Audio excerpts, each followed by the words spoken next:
Хип-хоп тролци? Мала блясъчко съм аз, стой на гриба като хляс. Цял потърал съм в блясък и го мятам върху вас. Хей, добре, знам какво си мислите. Очите ви не са свикнали с толкова много цвят и приятност. Да, приятели, явно сте прекалили с гледането на тъжни филми с мрачни антигерои. Време е да пуснете малко слънце в живота си.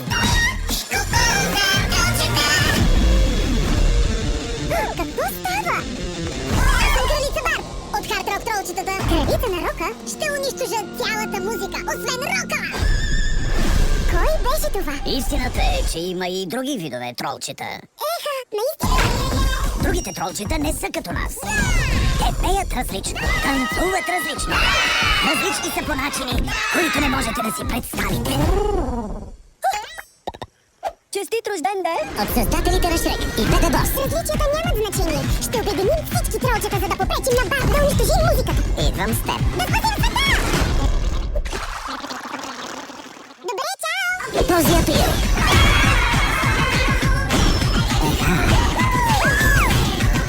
Свят, в който всички изглеждат и звучат еднакво, това не е хармония! Ще обединя тролчетата под една музика. Нашата музика! Ще се боря, докато не оправя нещата!